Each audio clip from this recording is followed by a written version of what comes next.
എന്ന ഒരു അധ്യായമുണ്ടല്ലോ, നൂൻ വൽ ഖലമി വമാ യസ്തുറൂൻ എന്ന് തുടങ്ങുന്ന വിശുദ്ധ ഖുർആനിലെ പേന എന്ന അധ്യായത്തിൽ കാണാം ഒരു തോട്ടക്കാരന്റെ സംഭവം. എന്താണ്? ആ തോട്ടക്കാരുടെ മക്കളുടെ പിതാവ് തോട്ടത്തിൻ്റെ വലിയ മുതലാളിയായിരുന്നു. പിതാവിനൊരു പ്രത്യേകതയുണ്ടായിരുന്നു.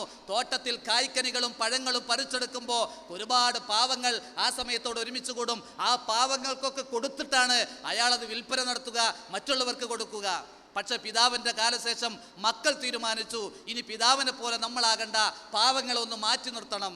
സൂറത്തുൽ കലമിൽ അല്ലാഹ് പറയാണ്, അവരങ്ങനെ ആ പഴങ്ങൾ പറിക്കാൻ ഒരു ഡേറ്റ് തീരുമാനിച്ചു. അത് രാവിലെ പോകണമെന്ന് തീരുമാനിച്ച കൂട്ടത്തിൽ അവർ പറഞ്ഞ ഒന്ന്, അല്ലാ യദ്ഖുലന്നൽ യൗമ അലൈക്കും മിസ്കീൻ. നമ്മുടെ തോട്ടത്തിലെ പഴം പറിക്കുന്ന സമയത്ത് പിതാവുള്ള കാലത്ത് ഒരുപാട് പാവങ്ങൾ വന്നിരുന്നല്ലോ, ഇനി ഒരു കാര്യം ചെയ്യണം, പാവങ്ങളെ പ്രവേശിപ്പിക്കരുത് എന്ന് തോട്ടത്തിൻ്റെ യഥാർത്ഥ മുതലാളി മരിച്ചപ്പോൾ തോട്ടക്കാരൻ്റെ മക്കൾ തീരുമാനമെടുത്ത് അവർ പ്രഭാതം കഴിഞ്ഞ് തോട്ടത്തിലെ കായ്ക്കനികൾ പറിക്കാൻ ചെന്ന സമയം കാണാൻ കഴിഞ്ഞത് ആ തോട്ടമത നല്ല വരുമാനമുണ്ടായിരുന്ന, നല്ല കായ്ക്കനികളും പഴങ്ങളും ഉണ്ടായിരുന്ന തോട്ടം കത്തിച്ചാമ്പലായിട്ടുണ്ട് എന്നതാണ്. ഇത് അല്ലാഹ് വിശുദ്ധ ഖുർആനിലൂടെ പറഞ്ഞതെന്തിനാ? ആ പാവങ്ങൾ അവിടേക്ക് കടക്കരുത് എന്ന തീരുമാനം റബ്ബിന് ഇഷ്ടപ്പെട്ടില്ല. അതുകൊണ്ട് തന്നെ റബ്ബിൻ്റെ പ്രത്യേക ഓർഡർ വന്നു, അത് കത്തിച്ചാമ്പലായി എന്നതാണ് ചരിത്രം. ഒരിക്കലും തന്നെ സമൂഹത്തിൽ പ്രയാസപ്പെടുന്നവരെ മാറ്റിവെച്ചുകൊണ്ട് നമുക്ക് ഭൗതിക ലോകത്ത് പോലും ജീവിക്കാൻ സാധ്യമല്ല എന്നാണ് അവിടെ സൂചിപ്പിക്കുന്നത്. ഇതേപോലെ തന്നെ അയൽവാസി ബന്ധം, നമ്മുടെ അയൽപക്കത്തുള്ളവർ, പണ്ഡിതന്മാർ റസൂലുള്ളാഹി സ്വല്ലല്ലാഹി അലൈഹി വസല്ലം പറഞ്ഞ അയൽപക്കത്തെ ബന്ധത്തെക്കുറിച്ച് പറഞ്ഞപ്പോൾ, ആരാണ് ഒരാളുടെ അയൽവാസി എന്ന് പറഞ്ഞപ്പോൾ അവിടെ കാണാൻ കഴിയും, വീടിൻ്റെ മുമ്പിലുള്ള 40 വീട്, വീടിൻ്റെ പിന്നിലുള്ള 40 വീട്, വീടിൻ്റെ വലതുഭാഗത്തുള്ള 40 വീട്, ഇടതുഭാഗത്തുള്ള 40 വീട്, ഇങ്ങനെ വീടിൻ്റെ ചുറ്റുഭാഗത്തും 40 വീടുകൾ അയൽപക്കമാണ്. അപ്പൊ ആ അയൽവാസിയുടെ കാര്യം അത്രമാത്രം പരിഗണിച്ച മതമാണ് ഇസ്ലാം. അയൽവാസി പട്ടിണി കിടക്കുമ്പോൾ വയറ് നിറച്ചുണ്ണുന്നവൻ മുസ്ലിമല്ല, മുഅ്മിനല്ല എന്ന് നബി സല്ലല്ലാഹു അലൈഹി വസല്ലം പറഞ്ഞു. ജിബ്രീൽ അലൈഹിസ്സലാം എന്നോട് വന്ന് അയൽവാസിയുടെ കാര്യത്തിൽ ഉപദേശിച്ചു കൊണ്ടേയിരുന്നപ്പോൾ ഹത്താ ലനന്തു അന്നഹു സയുവരിസുഹു, എനിക്ക് തോന്നിപ്പോയി അയൽവാസിക്ക് എൻ്റെ സ്വത്തിൻ്റെ ഒരു വിഹിതം കൊടുക്കേണ്ടി വരുമോ എന്ന് പോലും എനിക്ക് തോന്നിപ്പോയി എന്ന് നബി സല്ലല്ലാഹു അലൈഹി വസല്ലം പറഞ്ഞെങ്കിൽ അയൽവാസി അത് ആരാണ് എന്ന് നോക്കിയിട്ടല്ല, അയൽവാസിയാണോ എന്ന പരിഗണന. അതുകൊണ്ട് തന്നെ അയൽവാസിയെ പരിഗണിക്കണം. ഇങ്ങനെ ഒരുപാട് ബന്ധങ്ങൾ നമുക്ക് കാണാൻ കഴിയും. അതുകൊണ്ട് തന്നെ സഹോദരന്മാരെ, ഈ വൈകിയ വേളയിൽ ദീർഘമായി സംസാരിക്കുകയല്ല, ഒറ്റ വാക്കിൽ പറഞ്ഞാൽ നമ്മുടെ കുടുംബ ബന്ധങ്ങളെയെങ്കിലും നമ്മൾ പുനഃപരിശോധനയ്ക്ക് വിധേയമാക്കുകയും നമ്മൾ എത്ര ശാസ്ത്ര സാങ്കേതിക രംഗത്തിൻ്റെ ഉയർച്ചയും അതിൻ്റെ എല്ലാ സൗകര്യങ്ങളും ഉപയോഗപ്പെടുത്തിയാലും അതിൻ്റെ മറവിൽ കുടുംബങ്ങളെ മറക്കുന്ന, കുടുംബങ്ങളെ പരിഗണിക്കാത്ത, അവരെ മൈൻഡ് ചെയ്യാത്തൊരവസ്ഥയിൽ നമ്മളായിക്കൂടാ, നമ്മുടെ വളർന്നു വരുന്ന യുവതലമുറ ആയിക്കൂടാ. എല്ലാ കുടുംബങ്ങളെയും അറിയുന്ന, അവർക്ക് ആവശ്യമുള്ള സന്ദർഭത്തിൽ പരിഗണന നൽകുന്നവരായി നമ്മൾ മാറണമെന്നതാണ്. അതുകൊണ്ട് തന്നെ അത് കാര്യമായി ശ്രമിക്കണം എന്ന് ഓർമ്മപ്പെടുത്തുകയാണ്. അതോടൊപ്പം തന്നെ സൂചിപ്പിക്കാനുള്ളത്, ഈ ബന്ധങ്ങളൊക്കെ ഒരാൾ പരിഗണിക്കേണ്ടത് എങ്ങനെയാണ്? മനുഷ്യബന്ധങ്ങൾ എന്ന നിലക്കാണ്. ഇർഹമു മൻ ഫിൽ അർളി യർഹമുക്കും മൻ ഫിസ് സമാ. നിങ്ങൾ ഭൂമിയിലുള്ളവരോട് കരുണ കാണിക്കുക, ഉപരിലോകത്തുള്ള അല്ലാഹു നിങ്ങളോട് കരുണ കാണിക്കുമെന്ന് പറഞ്ഞാൽ അവിടെയൊന്നും അല്ലാഹ് ജാതിയോ മതമോ മതമില്ലാത്തതോ എടുത്തു പറഞ്ഞിട്ടുള്ള മനുഷ്യബന്ധങ്ങളടക്കം, അറ്റുപോകുന്ന മനുഷ്യബന്ധങ്ങളടക്കം കാത്തു സൂക്ഷിക്കാൻ നമ്മൾ ശ്രമിക്കേണ്ടതാണ്. ഒരാൾ രോഗിയായാൽ അവൻ്റെ പാർട്ടി ഏതാണ്, അവൻ്റെ ഗ്രൂപ്പ് ഏതാണ്, അവൻ്റെ മതം ഏതാണ്, അവൻ്റെ രാഷ്ട്രീയം ഏതാണ് എന്ന് നോക്കിയിട്ടല്ല അവൻ അയൽവാസിയാണെങ്കിൽ ലോകസന്ദർശനം നടത്തേണ്ടത്. ഒരാൾ മരിച്ചാൽ അവൻ ഏത് പാർട്ടിക്കാരനാണ്, അവൻ്റെ നിലപാടെന്താണ്, അവൻ ഏതാണ് എന്ന് നോക്കിയിട്ടല്ല മരിച്ചാൽ ഒരു മുസ്ലിം ആണെങ്കിൽ കടന്നു പോകേണ്ടത്. അവിടെയൊന്നും അല്ലാഹുവോ റസൂലോ പാർട്ടിയുടെയോ സംഘടനയുടെയോ അല്ലെങ്കിൽ നിലപാടുകളുടെയോ അതിർവരമ്പുകൾ വെച്ചിട്ടില്ല. നമുക്കറിയാമല്ലോ, ജൂതൻ്റെ കുട്ടി ഇസ്ലാമിൻ്റെ കൊടിയ ശത്രുവാണ്. ജൂതൻ എക്കാലത്തും ഇന്നും അങ്ങനെയാണ്. പക്ഷെ ജൂതൻ്റെ കുട്ടി രോഗശയ്യയിൽ കിടക്കുമ്പോൾ നബി സല്ലല്ലാഹു അലൈഹി വസല്ലമ ആ വീട്ടിൽ ചെല്ലുന്നു, ആ രോഗശയ്യയിൽ കിടക്കുന്ന കുട്ടിയെ സന്ദർശിക്കുന്നു. നബി സല്ലല്ലാഹു അലൈഹി വസല്ലമ തൻ്റെ വീട്ടിൽ പട്ടിണി കിടന്നാൽ റസൂലുള്ളാഹിക്ക് എന്തും കൊടുക്കാൻ അവിടുത്തെ സ്വഹാബത്തുണ്ട്. നല്ല പണക്കാരായ സ്വഹാബത്ത് ജീവിച്ചിരിക്കുന്നുണ്ട്. അവരോട് ചോദിച്ചാൽ നബി സല്ലല്ലാഹു അലൈഹി വസല്ലമക്ക് അവരൊന്നാകെ കൊട്ടിക്കൊടുക്കും. എന്നിട്ട് നോക്കൂ നിങ്ങൾ, തൻ്റെ വീട്ടിൽ ഒരു നേരത്തെ ഭക്ഷണം കഴിക്കാൻ വിഭവമില്ലാത്തപ്പോൾ തൻ്റെ പടയങ്കി അയൽവാസിയായ ജൂതൻ്റെ കയ്യിൽ കൊടുത്ത് മാവ് വാങ്ങിയിട്ടാണ് നബി സല്ലല്ലാഹു അലൈഹി വസല്ലമ തൻ്റെ കുടുംബത്തിന് വിഭവമുണ്ടാക്കിയത് എന്നോർക്കുമ്പോൾ എത്രമാത്രം ബന്ധങ്ങൾ, മനുഷ്യബന്ധങ്ങൾ, സുഹൃത്ത് ബന്ധങ്ങൾ ഒരിക്കലും നഷ്ടപ്പെടാതെ അറ്റുപോകാതെ കിടക്കുമ്പോ നബി സല്ലല്ലാഹു അലൈഹി വസല്ലമ ആ വീട്ടിൽ ചെല്ലുന്നു. ആ രോഗശയ്യയിൽ കിടക്കുന്ന കുട്ടിയെ സന്ദർശിക്കുന്നു. നബി സല്ലല്ലാഹു അലൈഹി വസല്ലമ തൻ്റെ വീട്ടിൽ പട്ടിണി കിടന്നാൽ റസൂലുള്ളാഹിക്ക് എന്തും കൊടുക്കാൻ അവിടുത്തെ സ്വഹാബത്തുണ്ട്. നല്ല പണക്കാരായ സ്വഹാബത്ത് ജീവിച്ചിരിക്കുന്നുണ്ട്. അവരോട് ചോദിച്ചാൽ നബി സല്ലല്ലാഹു അലൈഹി വസല്ലമക്ക് അവർ ഒന്നാകെ കൊട്ടിക്കൊടുക്കും. എന്നിട്ട് നോക്കൂ നിങ്ങൾ, തൻ്റെ വീട്ടിൽ ഒരു നേരത്തെ ഭക്ഷണം കഴിക്കാൻ വിഭവമില്ലാത്തപ്പോൾ തൻ്റെ പടയങ്കി അയൽവാസിയായ ജൂതൻ്റെ കയ്യിൽ കൊടുത്ത് മാവ് വാങ്ങിയിട്ടാണ് നബി സല്ലല്ലാഹു അലൈഹി വസല്ലമ തൻ്റെ കുടുംബത്തിന് വിഭവമുണ്ടാക്കിയത് എന്നോർക്കുമ്പോൾ എത്രമാത്രം ബന്ധങ്ങൾ, മനുഷ്യബന്ധങ്ങൾ, സുഹൃത്ത് ബന്ധങ്ങൾ ഒരിക്കലും നഷ്ടപ്പെടാതെ അറ്റുപോകാതെ. മർമ്മം നിങ്ങൾക്ക് മനസ്സിലായിട്ടുണ്ടാകും. ഒരു കാരണവശാലും നമ്മുടെ കുടുംബ ബന്ധങ്ങളും അതുപോലെ സുഹൃത്ത് ബന്ധങ്ങളും അയൽപക്ക ബന്ധങ്ങളും മറ്റ് ഏതൊക്കെ ഒരു മനുഷ്യരെന്ന നിലക്ക് നമുക്ക് ആരോടൊക്കെ ബന്ധം വേണോ ആ ബന്ധങ്ങളൊക്കെ നമ്മുടെ ദീനും നമ്മുടെ ദീനി നിഷ്ഠയും നമ്മുടെ ഇബാദത്തുകളും നമ്മുടെ സൽക്കർമ്മങ്ങളും നമ്മുടെ എല്ലാ പ്രവർത്തനങ്ങളും എത്ര കണിശമായി നമ്മൾ മുന്നോട്ട് പോകുന്നുവോ അതേപോലെ മുന്നോട്ട് കൊണ്ടുപോകണം. അതൊരിക്കലും നമ്മുടെ പ്രവർത്തനങ്ങൾ കൊണ്ട് മുറിഞ്ഞു പോകാൻ പാടില്ല.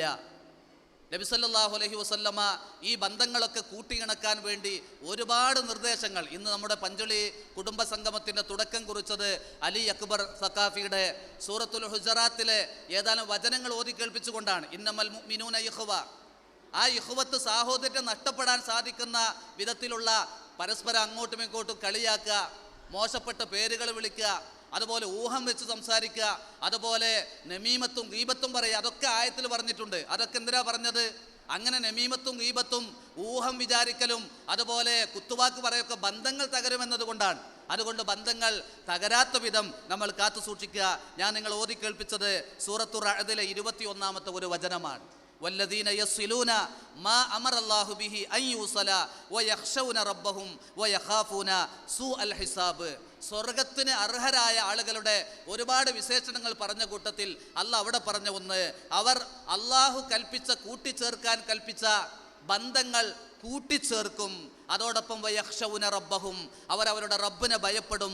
വയഖാഫൂന സൂഅൽ ഹിസാബ്, കടുത്ത വിചാരണയെ അവർ ഭയപ്പെടും എന്നതാണ്. അതുകൊണ്ട് തന്നെ കൂട്ടിയിണക്കേണ്ട ബന്ധങ്ങളെ കൂട്ടിയിണക്കി കൂടുമ്പോൾ ഇമ്പമാകുന്ന കുടുംബങ്ങളിലൂടെ അനുഭൂതി കണ്ടെത്താൻ മാതാപിതാക്കളും മക്കളും തമ്മിൽ, ഭാര്യയും ഭർത്താവും തമ്മിൽ, അയൽവാസിയും അയൽവാസിയും തമ്മിൽ, അങ്ങനെ എല്ലാ ബന്ധങ്ങളിലൂടെ ഒരു അനുഭൂതി നമ്മൾ നേടിയെടുക്കുക.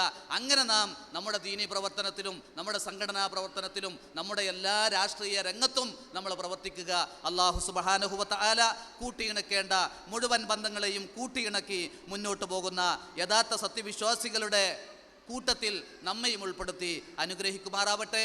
നമ്മുടെ വളരെ പ്രായം ചെന്ന കാരണവന്മാരെല്ലാം ഒരുമിച്ച് കൂടിയ ഈ കുടുംബ സംഗമത്തിൽ നമ്മുടെ കാരണവന്മാർക്ക് ഇനിയും ആയുരാരോഗ്യവും അവർക്ക് ഓർമ്മശക്തിയും ബുദ്ധിയും കഴിവുകളും അല്ലാഹു സുബ്ഹാനഹു വ തആല നൽകുമാറാവട്ടെ. നമ്മിലും നമ്മുടെ കുടുംബജീവിതത്തിലും നമ്മുടെ ഭാര്യമാരിലും നമ്മുടെ മക്കളിലും നമ്മുടെ ജോലികളിലുമെല്ലാം അല്ലാഹു സുബ്ഹാനഹു വ തആല അവൻ്റെ ബറക്കത്തും റഹ്മത്തും ചൊരിഞ്ഞ് അനുഗ്രഹിക്കുമാറാവട്ടെ. ബാറക്കല്ലാഹു ലി വലക്കും ഫിൽ ഖുർആനി വസ്സുന്നതി വൽ ഇസ്ലാം. അല്ലാഹുമ്മ സ്വല്ലി അലാ മുഹമ്മദിൻ വ അലാ ആലി മുഹമ്മദ്. അസ്സലാമു അലൈക്കും വറഹ്മത്തുള്ളാഹി വബറകാതുഹു.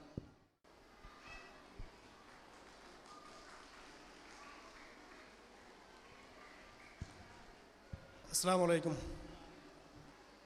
ഈ സദസ്സിൽ ഉപവിഷ്ടരായിട്ടുള്ള കാരണവന്മാർ, വിശിഷ്ട വ്യക്തികളെ,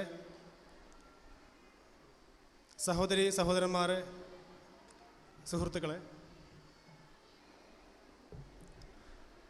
ഒരു ചെറിയ ക്ലാസ് അവതരിപ്പിക്കണം എന്ന് യൂസഫ് ആവശ്യപ്പെട്ടപ്പോൾ ഈ ചുരുങ്ങിയ സമയത്തിനുള്ളിൽ എങ്ങനെയാണ് ഒരു ആരോഗ്യ ക്ലാസ് എടുക്കുക എന്ന കാര്യത്തിൽ എനിക്ക് വളരെ സംശയം ഉണ്ടായിരുന്നു.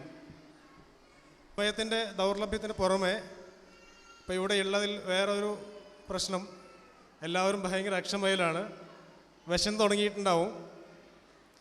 പിന്നെ ഉള്ളവർ തന്നെ പരസ്പരം സംസാരിച്ചു കൊണ്ടിരിക്കുകയാണ്. അതുകൊണ്ട് ദയവ് ചെയ്ത് കുട്ടികളല്ലാത്ത എല്ലാവരും പരസ്പരമുള്ള സംസാരം ഒന്ന് നിർത്തിവെക്കണം, വിനീതമായി അഭ്യർത്ഥിക്കുകയാണ്. കുട്ടികൾ എന്തായാലും പറഞ്ഞിട്ട് കാര്യമില്ല, വലിയവരെങ്കിലും പരസ്പരമുള്ള സംസാരം ഒന്ന് നിർത്തിവെക്കണം. എന്തായാലും നമ്മളിവിടെ ഇങ്ങോട്ട് മെനക്കെട്ട് വന്നതാണല്ലോ, അപ്പോൾ ഇവിടെ പറയുന്ന കാര്യങ്ങൾ ഒന്ന് ശ്രദ്ധിക്കുക. ആരോഗ്യം എന്ന് പറയുമ്പോൾ ലോകാരോഗ്യ സംഘടനയുടെ ഒരു ഡെഫിനിഷൻ ഉണ്ട്. അതുപ്രകാരം നമ്മുടെ ശാരീരികമായിട്ടുള്ള ആരോഗ്യം മാത്രമല്ല ഉദ്ദേശിക്കുന്നത്, ശാരീരികമായിട്ടും സാമൂഹികമായിട്ടും മാനസികമായിട്ടുമുള്ള ആരോഗ്യം എന്നാണ് ആരോഗ്യത്തിൻ്റെ ഡെഫിനിഷൻ. ചുരുങ്ങിയ വാക്കുകളിലൂടെ ഞാൻ ചില പ്രധാനപ്പെട്ട പോയിന്റുകളിലൂടെ കടന്നു പോകാനാണ് ഉദ്ദേശിക്കുന്നത്. അതിന് മാത്രമേ ഇപ്പോൾ സാധ്യമാകുകയുള്ളൂ. ഏറ്റവും പ്രധാനമായിട്ടുള്ളത് നമ്മുടെ ആഹാരം തന്നെയാണ്, യാതൊരു സംശയവുമില്ല, അല്ലേ? നമ്മളെല്ലാവരും വണ്ടി യാത്ര ചെയ്യുന്ന ആൾക്കാരാണ്. ഒരു വണ്ടി സുഗമമായി മുന്നോട്ട് പോകണമെങ്കിൽ ആ വണ്ടിയിൽ നിറക്കുന്ന ഇന്ധനം വളരെ നല്ലതായിരിക്കണം. ആ വണ്ടിയുടെ ഓരോ മെഷീനറി പാർട്ടും വളരെ നല്ലതായിരിക്കണം. കേടുവന്ന മെഷീനറി ഉള്ള വണ്ടിയിൽ നമ്മൾ ആരെങ്കിലും ധൈര്യപൂർവ്വം യാത്ര പോകുമോ? ഇല്ല. അപ്പോൾ നമ്മുടെ ശരീരം എന്നുള്ള ഒരു മെഷീൻ, ഒരു എൻജിൻ, ഈ ലോകത്ത് ഏറ്റവും സങ്കീർണമായിട്ടുള്ള ഒരു മെഷീനാണ്, ഒരു യന്ത്രമാണ്. നമ്മുടെ ശരീരത്തിലുള്ള ഓരോ അവയവങ്ങളും ഓരോ കോശങ്ങളും നമ്മളൊക്കെ വിചാരിക്കുന്നതിലും എത്രയോ മേലെയാണ് അതിൻ്റെയൊക്കെ സങ്കീർണമായുള്ള ഘടനാവസ്ഥ. ഒരു ഉദാഹരണം പറയുകയാണെങ്കിൽ നമ്മുടെ ശരീരത്തിലെ ലിവർ, കരൾ എന്ന് പറയുന്ന ഒരു അവയവം, അതിന് സമാനമായിട്ടുള്ള ഒരു പ്രവർത്തനം ചെയ്യുന്ന ഒരു കൃത്രിമമായിട്ടുള്ള ഒരു മെഷീനറി മനുഷ്യൻ സൃഷ്ടിക്കുകയാണെങ്കിൽ ഏക്കർ കണക്കിന് വലുപ്പമുള്ള ഫാക്ടറി വേണ്ടി വരുമെന്നാണ് കണക്കിലാക്കിയിട്ടുള്ളത് ശാസ്ത്രലോകം. ഏക്കർ കണക്കിന് വലുപ്പമുള്ള ഫാക്ടറി ഉണ്ടെങ്കിലേ നമ്മുടെ ശരീരത്തിലുള്ള കരൾ എന്നുള്ള ഒരൊറ്റ അവയവം ചെയ്യുന്ന പ്രവർത്തനങ്ങൾ കൃത്രിമമായിട്ട് മനുഷ്യന് സൃഷ്ടിക്കാൻ പറ്റുകയുള്ളൂ. അത്രമാത്രം സങ്കീർണമാണ് നമ്മുടെ ശരീരത്തിലുള്ള ഓരോ കോശങ്ങളും. ഇത്രയും മനോഹരമായ സങ്കീർണമായ ശരീരം നമുക്ക് ഫ്രീ ആയിട്ട് തന്നിട്ടുള്ള പടച്ച തമ്പുരാനോട് നമ്മൾ നന്ദി കാണിക്കണ്ടേ?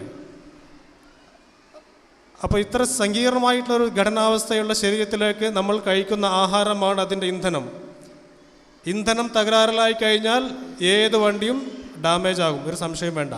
അപ്പോൾ നമ്മൾ കഴിക്കുന്ന വെള്ളം, നമ്മൾ കഴിക്കുന്ന ഭക്ഷണം എല്ലാം വളരെ പ്രധാനപ്പെട്ടതാണ്. ചെറുപ്പം മുതലേ നല്ല ആരോഗ്യ ആഹാരശീലങ്ങൾ നമ്മൾ ശീലിക്കുക, നമ്മുടെ കുട്ടികളെ ശീലിപ്പിക്കുക. അതിനെന്താണ് വേണ്ടത്? നമ്മുടെ നാട്ടുകളിൽ നട്ടു വളർത്തിയിട്ടുള്ള പച്ചക്കറികളും പഴങ്ങളും കൊടുക്കണം. ഇത് എത്രത്തോളം പ്രായോഗികമാണ് എന്ന് നമ്മൾ ഓരോരുത്തരും സ്വമേധയാ ആലോചിക്കുക. നമ്മൾ അവരവർക്കുള്ള സ്ഥലങ്ങളിൽ ചെറിയ ചെറിയ പച്ചക്കറി കൃഷികൾ നട്ട് വളർത്തുകയാണെങ്കിൽ ഈ ജടിലമായ പദാർത്ഥങ്ങൾ വളരെ ചെറുപ്പം മുതലേ നമ്മുടെ കുഞ്ഞുങ്ങളുടെ ശരീരത്തിലേക്ക് എത്തുന്ന നമുക്ക് ഒരളവ് വരെ തടയാൻ പറ്റും. വല്ലപ്പോഴുമൊക്കെ ഹോട്ടലിലോ ഫാസ്റ്റ് ഫുഡ് റെസ്റ്റോറൻറ്റിലോ പോയിട്ട് ഇടയ്ക്ക് ഭക്ഷണം കഴിക്കുന്നത് കുഴപ്പമില്ല, അവർക്ക് ബോറടിക്കാതിരിക്കാൻ. പക്ഷെ അങ്ങനെയല്ല, നിത്യജീവിതത്തിൽ നമ്മൾ കഴിക്കുന്ന ആഹാരം പരമാവധി വിഷമുക്തമാകാൻ നമ്മൾ എല്ലാവരും പരമാവധി ശ്രമിക്കേണ്ടതാണ്. ഇത് പറയാനുള്ള കാരണം, ഒരു സുപ്രഭാതത്തിലല്ല ഇതിൻ്റെ ദോഷഫലങ്ങൾ വരിക. ക്രമേണ ശരീരം രോഗാവസ്ഥയിലേക്ക് നീങ്ങിക്കൊണ്ടിരിക്കും.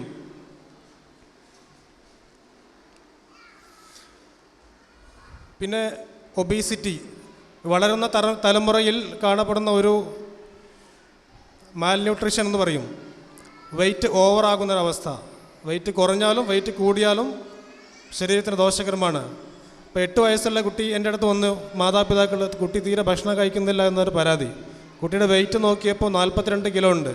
കുട്ടിയുടെ BP 140/90. കുട്ടിയുടെ കൊളസ്ട്രോൾ നോക്കിയപ്പോൾ 246. എൻ്റെ പേഴ്സണലായിട്ടുള്ള അനുഭവമാണ്. ഇങ്ങനെ ഒന്നൊന്നല്ല, കുറച്ചധികം കേസുകൾ ഈയിടെയായിട്ട് കാണപ്പെടുന്നുണ്ട്. എന്താണ് കാരണം? നമ്മുടെ മാറിയ ജീവിതശൈലി തന്നെയാണ്. കുട്ടികളെല്ലാവരും വീട്ടിനകത്തുനിന്നോ അല്ലെങ്കിൽ പുറത്ത് ഹോട്ടലിൽ നിന്നോ ഭക്ഷണം കഴിക്കുകയാണ്. അവർ തീരെ കളിക്കുന്നില്ല, ശാരീരിക വ്യായാമം കുറവാണ്. ഉള്ള സമയം തന്നെ പരമാവധി മൊബൈലിലും മറ്റൊക്കെ സമയം തള്ളിക്കളയുകയാണ്. പണ്ട് കാലത്ത് നമ്മളൊക്കെ പുറത്തിറങ്ങി കളിച്ചാൽ രാത്രി വീട്ടിലെത്തുന്നവരെ ഉമ്മമാർക്ക് പേടിയാണ്. ഇപ്പോൾ ഇക്കാലത്ത് അതല്ല, അപ്പോൾ വീട്ടിൽ നിന്ന് പുറത്തിറങ്ങി കിട്ടാനാണ് ഉമ്മമാരെ പേടിക്കുന്നത്. അപ്പോൾ ശാരീരിക വ്യായാമം വളരെ പ്രധാനപ്പെട്ടതാണ്.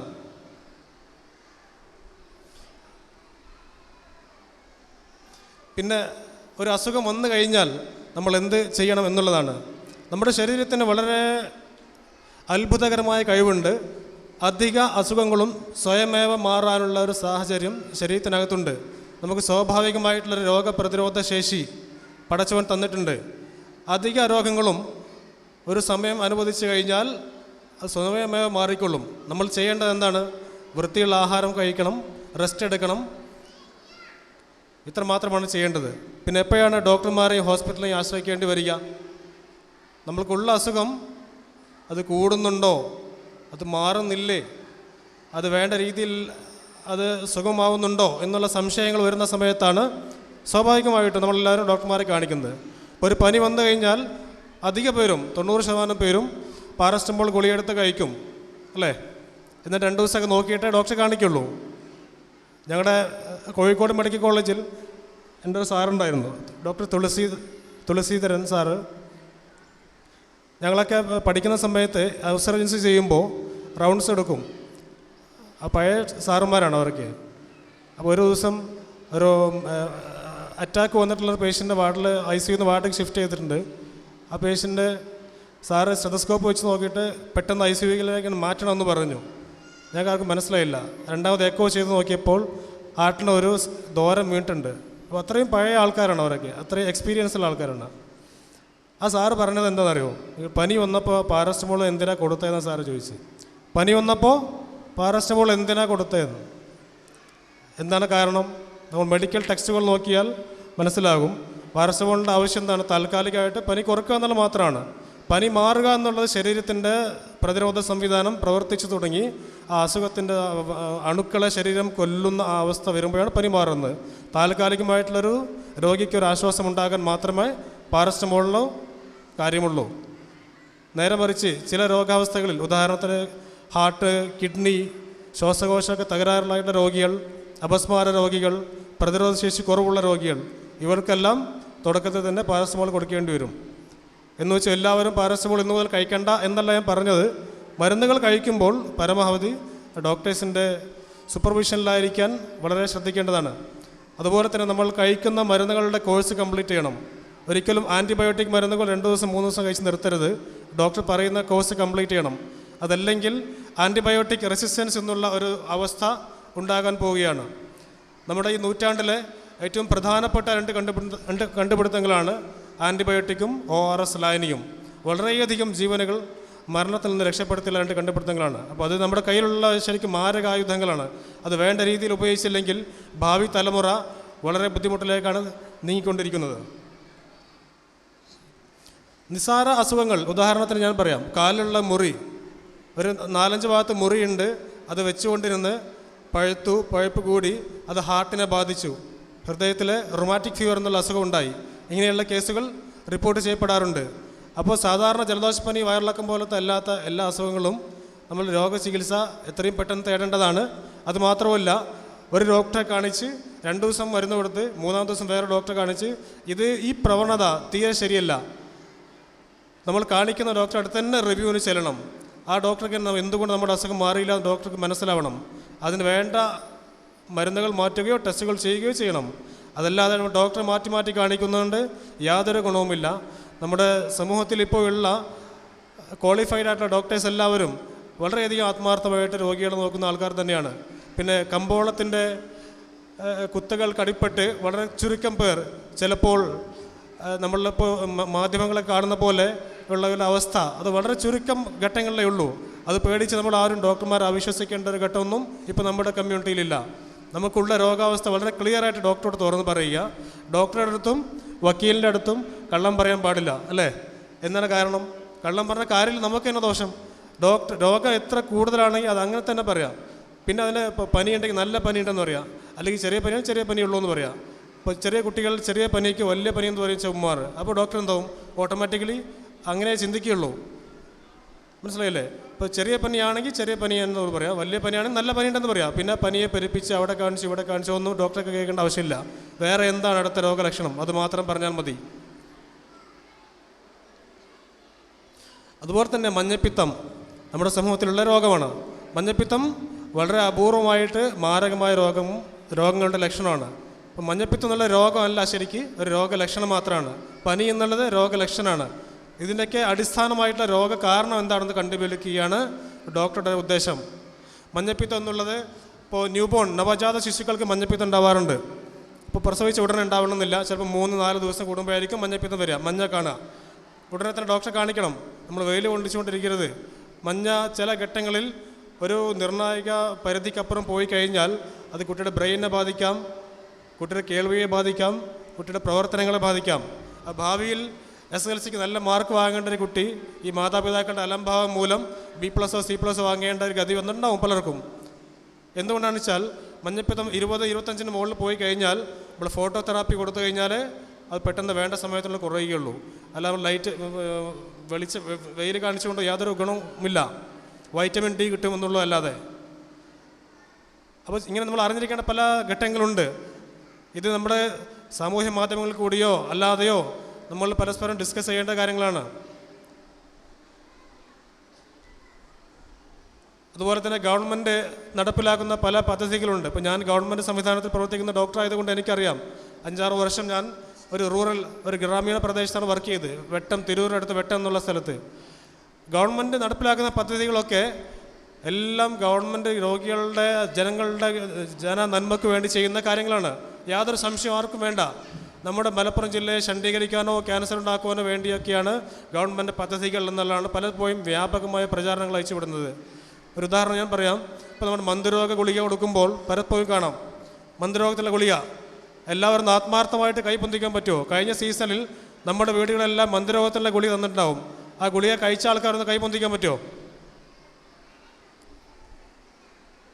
വളരെ ചുരുക്കം ആളുകളെ കൈപ്പൊന്തിക്കുന്നുള്ളൂ. ഗുളിക കെട്ടിയില്ല എന്നാണോ? പല എക്സ്ക്യൂസുകളാണ് കേൾക്കുന്നത്. ഈ ചുരുങ്ങിയ സമയത്തുള്ളത് ഡിസ്കസ് ചെയ്യാനുള്ള സാഹചര്യം ഇവിടെ ഇല്ല. ഒരൊറ്റ പ്രാക്ടിക്കൽ എക്സാമ്പിൾ മാത്രം ഞാൻ പറയാം. 2-3 മാസങ്ങൾക്ക് മുന്നേ എൻ്റെ കൂടെ വർക്ക് ചെയ്യുന്ന ഒരു ലേഡി ഡോക്ടറുണ്ട്. ആ ഡോക്ടറോട് ഒരു കേസ് ഡിസ്കസ് ചെയ്തു. ഞങ്ങൾ OP-യിൽ ഒരു 35 വയസ്സായ ലേഡി പനി വിറയലായിട്ടാണ് ഡോക്ടറെ അടുത്ത് വന്നത്. ഹിസ്റ്ററി ചോദിച്ചപ്പോൾ ബ്രസ്റ്റിൻ്റെ ഭാഗത്തൊരു കല്ലിപ്പുണ്ട്. Fever with rigor and breast oedema. ഞങ്ങൾ ഫൈലേറിയ എക്സാമിൻ ചെയ്തപ്പം ആ രോഗിയുടെ ശരീരത്തിൽ ഫൈലേറിയയുടെ അണുക്കളുണ്ട്.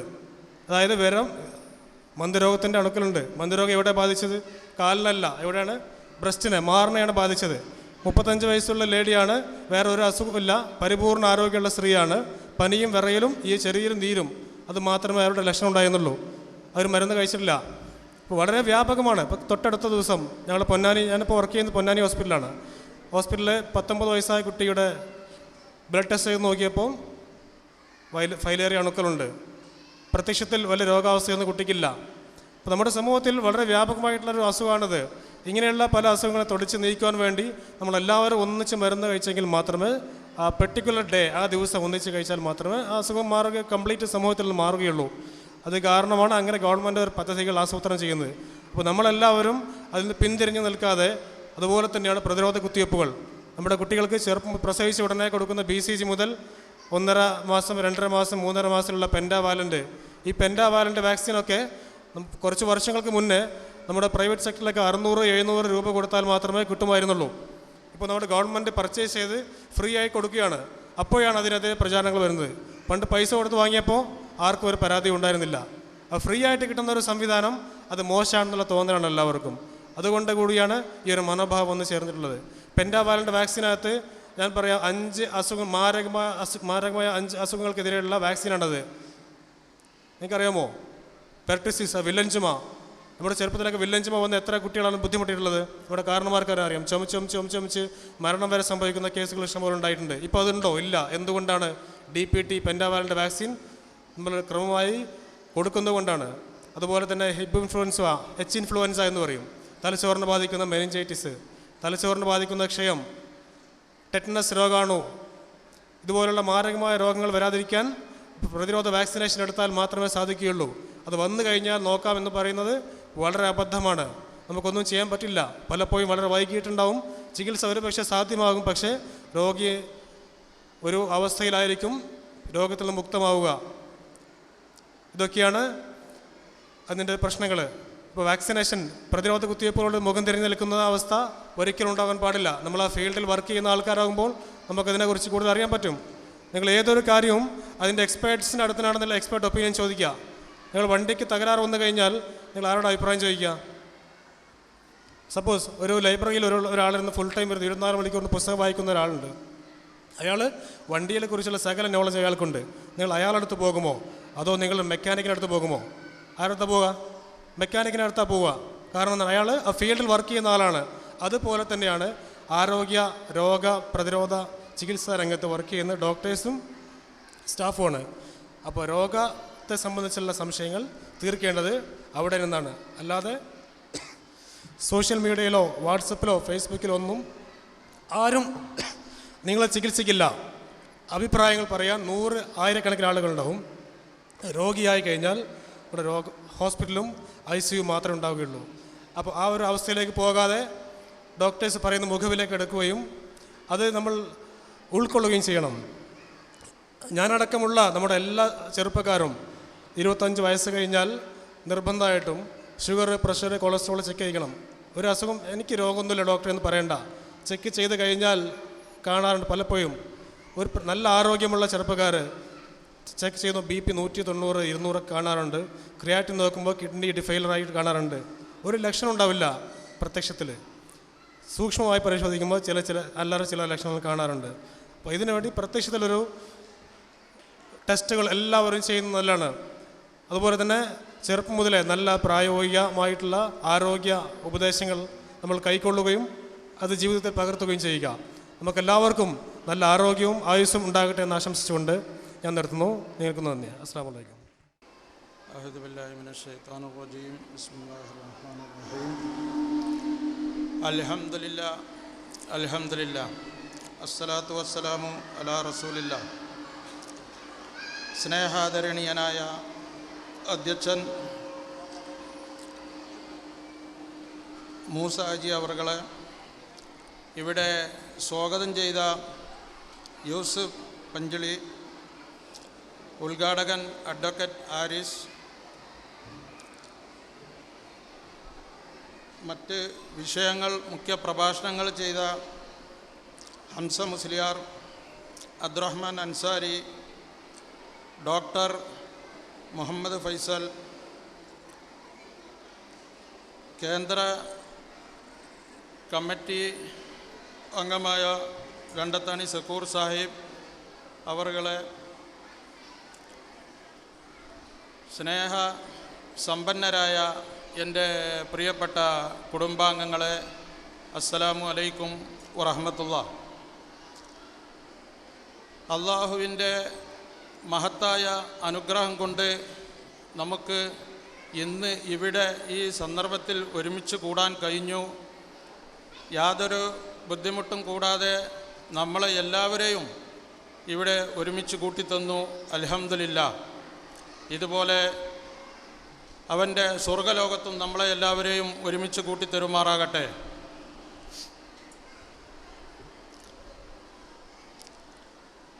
നമ്മുടെ കുടുംബം നല്ല ഐക്യത്തോടും കെട്ടുറപ്പോടും കൂടി നമുക്ക് മുന്നോട്ട് കൊണ്ടുപോകണം. അതിന് നമ്മളെല്ലാവരും സജീവമായി രംഗത്ത് ഇറങ്ങണം. അതിന് കേന്ദ്ര കമ്മിറ്റിയിലെ ഒരു ട്രഷറായതുകൊണ്ട് അതിന് നമുക്ക് പണവും ആവശ്യമാണ്. കുടുംബം നമുക്ക് ഐക്യത്തോടെ മുന്നോട്ട് കൊണ്ടുപോകണമെങ്കിൽ നമ്മൾ എപ്പോഴും അങ്ങനെ ബന്ധപ്പെട്ടുകൊണ്ടിരിക്കണം. പിന്നെ നമ്മൾ ഇതുപോലെ മുമ്പ് കുണ്ടോട്ടി, അരീക്കോട്, അതുപോലെ എടക്കര, പിന്നെ 55-ാം മൈലിൽ നമ്മൾ ആക്സിഡൻറ്റിൽ മരണപ്പെട്ട അവിടെയെല്ലാം നമ്മൾ പോയിട്ടുണ്ട്. കഴിയുന്ന പ്രകാരങ്ങളുള്ള സഹായങ്ങളൊക്കെ നമ്മൾ ചെയ്തിട്ടുണ്ട്. ഗൾഫിൽ നിന്ന് ചെറിയൊരു സംഖ്യ നമ്മളതിന് പിന്നെ അവർ എല്ലാവരും അയച്ചു തന്നിട്ടുണ്ട്. എന്നാലും നമുക്ക് ഇത് വളരെ കൂടുതൽ ആവശ്യമാണ്.